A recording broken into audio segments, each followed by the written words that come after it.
শবে বরাতে কি কোনো বিশেষ নামাজ আছে? অনেক জায়নামাজে মক্কা ও মদিনার ছবি থাকে, আমরা তো ওই জায়নামাজে পা রাখি, এতে কি পাপ হবে? ওযুর পর লজ্জাস্থান স্পর্শ লাগলে কি ওযু নষ্ট হয়ে যাবে? শাবানের বিশেষ আমল সম্পর্কে জানতে চাই। আমি প্রায় রমজান মাসে সাহরি না খেয়ে রোজা রাখি, এতে আমার রোজা কবুল হবে কিনা? ইফতার এবং সাহরিতে কতটুকু পরিমাণ খাওয়া সুন্নাহসম্মত? পাড়ার প্রতিবেশী পুরুষ মারা গেলে কি মহিলাদের সেই মৃত ব্যক্তিকে দেখতে যাওয়া জায়েজ হবে? মুখে ছেলেদের মতো ছোট দাড়ি উঠলে করণীয় কি একজন মেয়ের? সালাতে সেজদার সময় আগে নাক নাকি কপাল দিতে হবে, আর সেজদা থেকে উঠার সময় আগে নাক নাকি কপাল উঠাতে হবে? চলুন তাহলে আর বিলম্ব না করে আপনাদের যে সমস্ত প্রশ্ন ইতিমধ্যে আমাদের হাতে চলে এসেছে সেগুলোর উত্তর দেওয়ার ফলে আমরা প্রবেশ করি।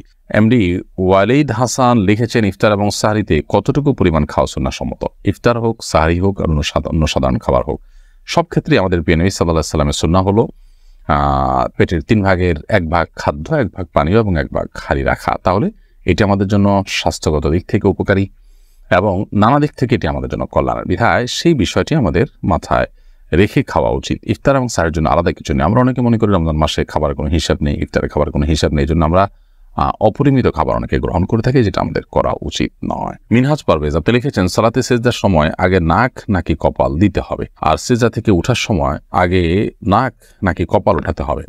দেখুন, আমরা যখন সেজদা যাব তখন সেজদা যাওয়ার পর নাক এবং কপাল অলমোস্ট কাছাকাছি সময় আমাদের পড়বে। এখানে আসলে আগে পরের কোনো ব্যাপার না, এবং ওঠানোর ক্ষেত্রেও তাই একসঙ্গে উঠতে পারে। মূলত হাত আমাদের আগে যাবে, এরপর আমাদের মাথা যাবে, মাথার মধ্যে স্বাভাবিকভাবে কপাল আগে, এরপর নাক যেতে পারে, ওনার ক্ষেত্রেও তাই। কিন্তু যদি একটু এদিক সেদিক হয়ে যায় তাতে কোনো সমস্যা নেই। নাহিদা মাহবুব লিখেছেন, মুখে ছেলেদের মতো ছোট দাড়ি উঠলে করণীয় কি একজন মেয়ের?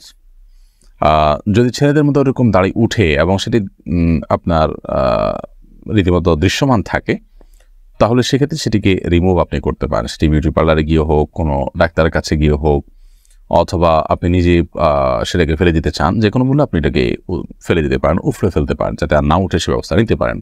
কারণ একজন মেয়ের সাধারণত দাড়ি উঠে না, অতএব মেয়েদের দাড়ি উঠাটা এটা নিশ্চয়ই তার কোনো একটা শারীরিক কোনো একটা সমস্যার কারণে, অতএব সেটি দূর করাটা তার জন্য জায়েজ আছে, কোনো অসুবিধা নেই। ওয়াজিফা আলামিন আপনি লিখেছেন, কয়েকটা মসজিদের আজান একসাথে হলে একবার জবাব দিলে হবে কিনা?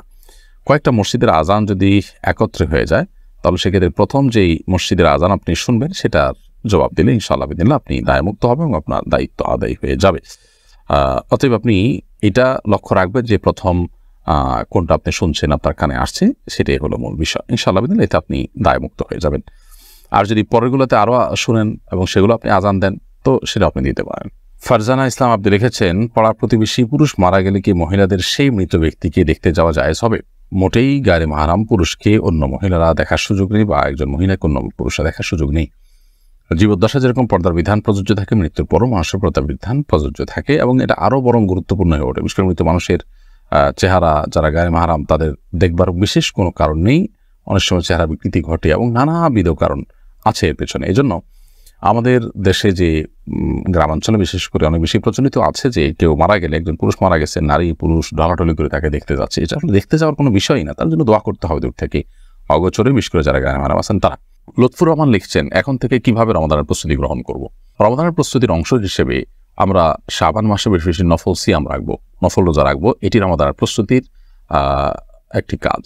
দ্বিতীয়ত, রমাদানের মাসাইল ফাজাইলগুলো এখন থেকে জানবো।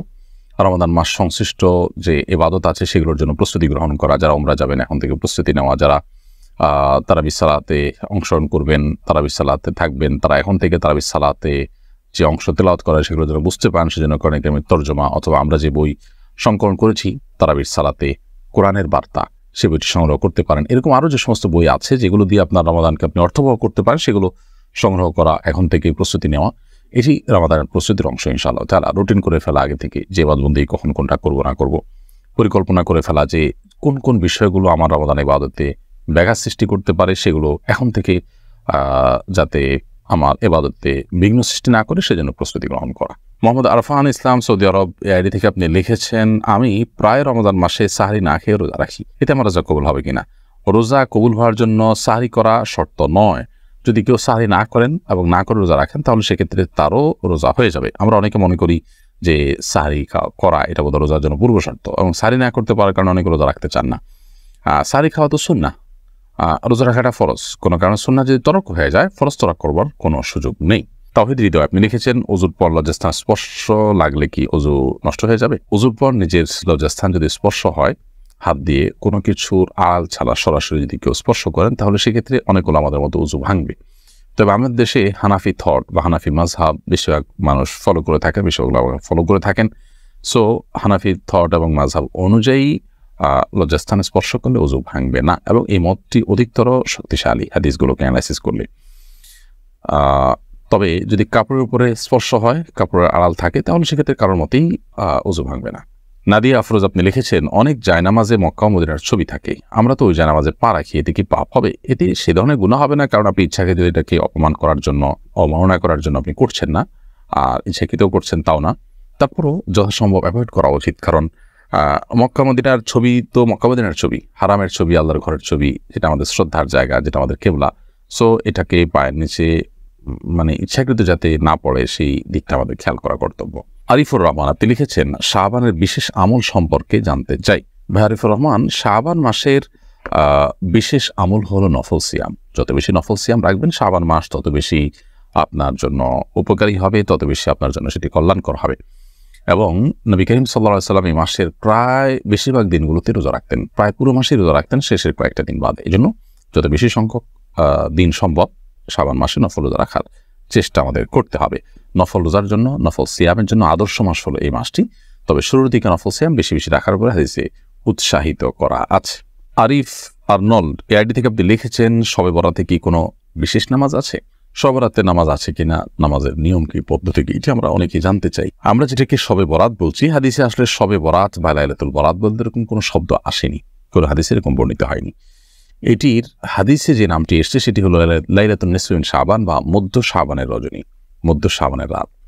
তো শাবানের মধ্য রাত, এই রাতটি এর মর্যাদা বিভিন্ন হাদিসে বর্ণিত হয়েছে, যদিও এ সংক্রান্ত বর্ণিত বেশিরভাগ হাদিসই অত্যন্ত দুর্বল।